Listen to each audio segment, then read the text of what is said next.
బులెటిన్లో breaking news చూస్తున్నాం. అనకాపల్లి జిల్లా పాయకరావుపేటలో పెను ప్రమాదం తప్పింది. రైల్వే ఫ్లైఓవర్ పై నుంచి ఓ కంటైనర్ లారీ బోల్తా పడింది. ఒక్కసారిగా వాహనం అదుపు తప్పి రైల్వే ట్రాక్ సమీపంలో బోల్తా పడింది.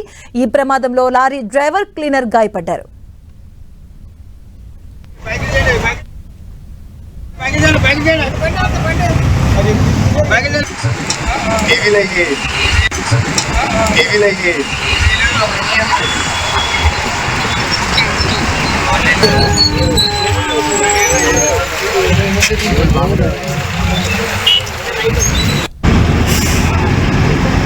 టీవీ స్క్రీన్ మీద ఎక్స్క్లూజివ్ గా చూస్తున్నాం. ప్రమాదంలో గాయపడినటువంటి లారీకి సంబంధించి కూడా అనకాపల్లి జిల్లా పాయకరావుపేటలో ఈ పెను ప్రమాదం అయితే జరిగింది. రైల్వే ఫ్లైఓవర్ నుంచి పైనుంచి ఓ కంటైనర్ లారీ బోల్తా పడినటువంటి ఘటనకు సంబంధించి కూడా ఎక్స్క్లూజివ్ గా మనం విజువల్స్ చూస్తున్నాం. ఒక్కసారిగా వాహనం అదుపు తప్పి రైల్వే ట్రాక్ సమీపంలో బోల్తా పడింది. ఈ ప్రమాదంలో లారీ డ్రైవర్, క్లీనర్ కూడా గాయపడినట్లుగా సమాచారం.